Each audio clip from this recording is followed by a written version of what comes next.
내가 또다시 해 아래에서 헛된 것을 보았도다. 어떤 사람은 아들도 없고 형제도 없이 홀로 있으나 그의 모든 수고에는 끝이 없도다. 또 비록 그의 눈은 부요를 족하게 여기지 아니하면서 이르기를 내가 누구를 위하여는 이같이 수고하고 나를 위하여는 행복을 누리지 못하게 하는가 하여도 이것도 헛되어 불행한 노고로다. 두 사람이 한 사람보다 나음은 그들이 수고함으로 좋은 상을 얻을 것임이라. 혹시 그들이 넘어지면 하나가 그 동물을 붙들어 일으키려니와 홀로 있어 넘어지고 붙들어 일으킬 자가 없는 자에게는 화가 있으리라. 또 두 사람이 함께 누우면 따뜻하거니와 한 사람이면 어찌 따뜻하랴. 한 사람이면 패하겠거니와 두 사람이면 맞설 수 있나니 세 겹줄은 쉽게 끊어지지 아니하느니라. 가난하여도 지혜로운 젊은이가 늙고 둔하여 경고를 더 받을 줄 모르는 왕보다 나으니 그는 자기의 나라에서 가난하게 태어났을지라도 감옥에서 나와 왕이 되었음이니라. 내가 본즉 해 아래에서 다니는 인생들이 왕의 다음 자리에 있다가 왕을 대신하여 일어난 젊은이와 함께 있고 그의 치리를 받는 모든 백성들이 무수하였을지라도 후에 오는 자들은 그를 기뻐하지 아니하리니 이것도 헛되어 바람을 잡는 것이로다. 오늘 전도자 솔로몬이 얘기하는 또 오늘의 부분은 열심히 수고를 했어요.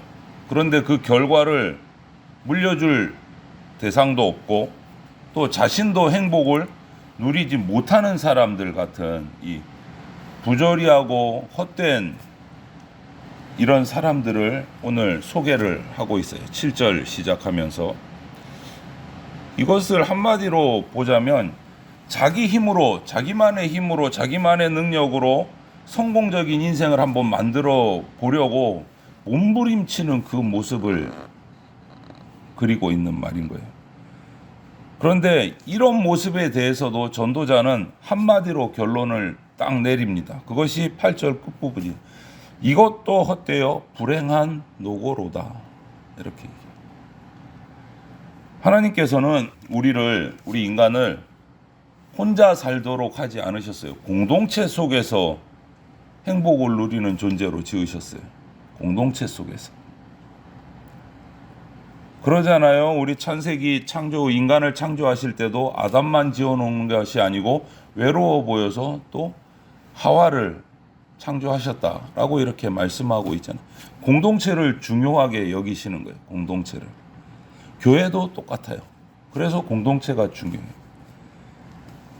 내 곁에 정말 아무도 없을 때는 하나님이 직접 함께 해주십니다. 그냥 내버려 두지 않으신다라는 거예요. 그런데 오늘 우리의 사회를 보면 점점 개인주의, 혼자 이런 것들이 강해지는 시대예요. 그래서 심지어는 혼밥이라는 말도 나오잖아요. 아시죠? 혼자 밥 먹는 사람들 혼밥한다 그래요. 이런 시대에 그럼 우리 교회 공동체는, 우리 교회는 함께라는 이 의미를 얼마나 잘 품고 가고 있는가. 함께라는 이것을 우리가 오늘 이 전도자 솔로몬의 고백 중에서 우리가 살펴봐야 될 부분이다. 전도자는 친구도 없고 유일한 낙이라고는 재산 모으는 것밖에 없는 이 사람을 예를 들어서 소개를 하고 있습니다. 누구를 위해서 수고해 본 적도 없어요. 누구를 위해서 나눠 본 적도 없어요. 오로지 나를 위해서 살아온 사람이 어느 순간 나는 누구를 위해서 수고했지? 뭐 때문에 살아왔지? 허탄해지는 거예요. 허무에 빠져서 탄식하는 거예요. 이 모습을 얘기하고 있는 거예요. 그냥 혼자 사는 사람, 자기만 위해서 일하는 사람, 끊임없이 그래서 일은 하는데 만족은 없어요. 나눠줄 사람도 없어요. 같이 일할 사람도 없어요. 그런 모습을 지적하고 있는 것이 오늘 8절 말씀이에요. 이런 사람은 누구보다 자유로울 수 있는 인생이에요. 아무도 거칠 것이 없는 사람이에요. 자기 혼자니까. 인생을 즐기고 평안할 수 있음에도 불구하고 탐욕과 집착을 버리지 못해서 살아간다.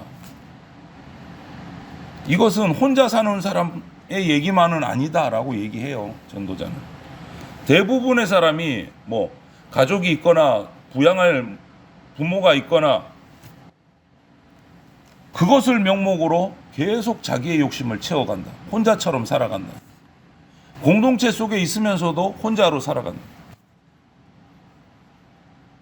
그러면서 현재의 순간을 허비하면서 살아간다라고 얘기합니다. 우리 인생의 진짜 만족은, 기쁨은 많이 가진다고, 높은 자리에 오른다고 그것이 만족되지 않는다, 채워지지 않는가는 누구나 잘 알아요. 그럼에도 불구하고 또 그 자리를 탐내는 게 우리 인생이에요. 참 어리석은 모습이 우리 가운데 있습니다. 이렇게 혼자 자기만을 개인 중심, 이기주의를 이렇게 헛되다고 얘기한 전도자가 9절에서 어조를 바꿔서 이제 두 사람이 함께하는 유익에 관해서 얘기를 해요. 혼자 일하는 것보다 두 사람이 함께 일할 때 더 좋은 결과를 얻는다고 말하는 거죠. 협력이 얼마나 큰 유익이 되는가를 얘기를 하는 거예요. 협력. 반면에 혼자서 가다가 넘어지면 붙들어 줄 사람도 없고 일으켜 줄 사람도 없다고 말해요. 이처럼 분열하고 이기심으로 나아가는 것은 정말 그 결과가 큰 화를 당할 수밖에 없구나라는 것을 보게 해주는 말씀입니다. 이렇게 혼자 자기만을 위해서 갈 때 이 불행은 피해갈 수가 없는 거예요. 필연적으로 겪어야 되는. 하지만 적어도 두 사람이 함께 간다면, 동행자가 있다면 훨씬 덜 불행할 것이다. 그것을 얘기하고 있어요. 둘이 합력해서 더 좋은 상을 얻을 수 있고, 넘어지면 서로 붙들어 줄 수 있고, 일으켜 줄 수 있고, 또 오늘 12절 말씀을 보면 둘이 함께 누워야 따뜻하고 힘을 모아서 원수를 대적할 수도 있고, 한 사람이 패하면 두 사람은 함께 패하지 않고 이길 수도 있고, 이런 얘기들을 쭉 교훈을 해요. 이렇게 서로 협력해야만 힘을 얻을 수 있다. 힘을 얻을 수 있다. 동력하고 협력할 때 인생의 허무함과 인생의 비애를 극복할 수 있다. 그나마 극복할 수 있다. 이렇게 얘기하는 거예요. 둘이 함께 한다고 인생의 모든 허무함이 다 해결되는 건 아니지만, 그래도 세상에 이런 부조리함과 불의함이 가득한 세상에서 혼자보다는 둘 이상이 함께 가는 것이 그나마 나을 수 있다라는 것을 교훈하고 있는 거예요. 동반자가 되든 친구가 되든 가족이 되든 사역에 함께 일하는 동역자가 되었든 그들의 존재, 함께하는 존재가 우리 인생에서 얼마나 귀한 사람인지, 귀한 존재인지를 우리는 잊지 말아야 되는 거예요. 그래서 예를 듭니다. 전도자는 이제 두 사람을 예를 들어서 교훈을 또 한 번 강조해요. 지혜로운 청년과 어리석은 왕을 비교를 해요. 13절부터. 가난하지만 지혜로운 젊은 사람과 늙고 둔하고 경고를 받지 않는 어리석은 왕을 비교를 해서 이야기를 해요. 그리고 이 왕의 권세가 다음 왕에게로 넘어가는 현실을 말하면서 어떤 왕도 권세를 영원히 누릴 수 없고 그 자리에서 물러나면 잊혀지게 될 뿐이다. 이것을 강조를 해요. 이거는 당연한 거다라고 말하는 거죠. 이 말에서 우리가 받아야 될 것은 세상 영광, 세상 권세, 바람 잡는 것 같다, 덧없다, 영원하지 않다라는 것을 우리가 깨달아야 돼요. 허무하다. 사람의 인정받는 거, 사람들의 지지를 받는 거 언젠가는 다 사라진다라는 거예요. 거기에 목매지 말라는 거예요. 영원할 수 없다라는 거예요. 우리 인생을 정말 극한의 험으로 몰아가는 것, 의지할 자도 없고 사랑하고 헌신할 사람도 없다라는 거예요. 혼자일 때. 그리고 사람들이 자기에게 보내는 지지도 영원하지 못해요. 그것도 허무해요. 이런 세상에서 우리가 그나마 이것을 위로받고 헤쳐나갈 수 있는 길은 오늘 전도자는 함께하는 거다라고 얘기해요. 함께하는 거. 서로 위로하고 서로 연합하고 서로 협력할 때 그나마 우리의 이 인생의 허무함을 조금이나마 극복하고 인생의 가치를 맛볼 수 있다라고 말하는 거예요. 함께할 때.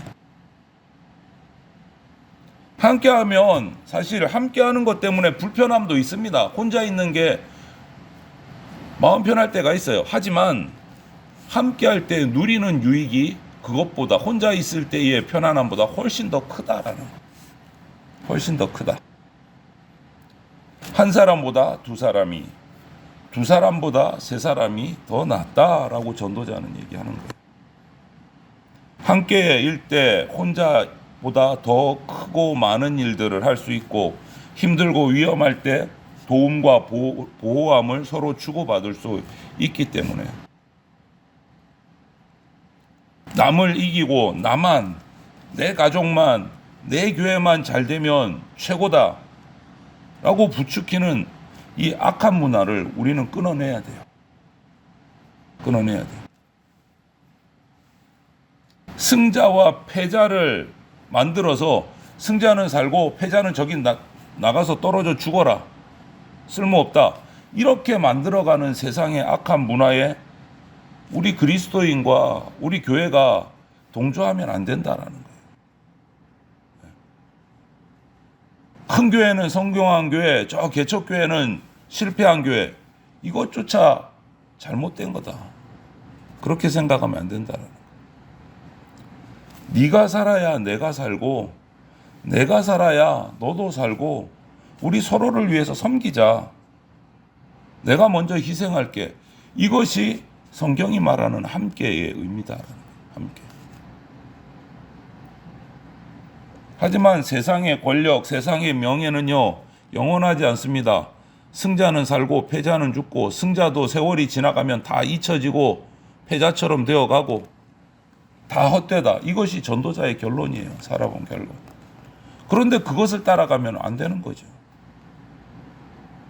충고를 싫어하는 늙은 왕, 대중의 인기를 얻는 지혜로운 왕, 어리석든 지혜로운 왕이든 그들이 맞을 마지막 운명은 다 동일하다. 죽음 앞에서는 다 똑같다. 아무리 탁월하고 경륜이 있는 왕이라고 해도 때가 지나면 그 자리에서 내려와야 되고, 아무리 애송이 같은 철없는 왕이라도 또 올라오면 왕이 되고, 또 그 애송이 같은 왕도 때가 되면 잊혀지고, 인기를 독차지한 젊은 왕도 부대 사람들에게는 또 세월이 가면 잊혀져 가게 된다. 세상 권력과 영화와 명예가 다 헛되다. 그러니 함께 갈 때 그것을 조금이나마 극복하고 의미를 찾을 수 있다. 독불장군하지 말라라는 말이에요. 세상에서는 기대했다가 실망했다가 또 기대했다가 실망했다가, 이것이 계속 반복되는 것이 세상이다라는 거예요. 그것이 반복될 수밖에 없어요. 영원한 기대도 없고 또 영원한 실망도 없고, 그게 반복되지만 우리의 참되신 왕이신 예수 그리스도만은 변하지 않는 지혜로, 변하지 않는 사랑으로 우리를 다스리십니다. 우리는 그래서 예수 그리스도를 붙드는 거예요. 그래서 주님만 바라보는 겁니다. 오늘 하루도 이 전도자의 이 교훈의 말씀을 우리가 붙들면서 오늘 하루도 혼자가 아닌 지체들과 함께, 주님과 함께 동행하는 것으로 인생의 허무함에서 떨쳐 일어나시고, 주님이 주시는 영원한 평안을, 하늘이 주는 평안을 맛보면서 살아가는 하나님의 백성들이 다 되시기를 주님의 이름으로 축원을 드립니다. 아멘.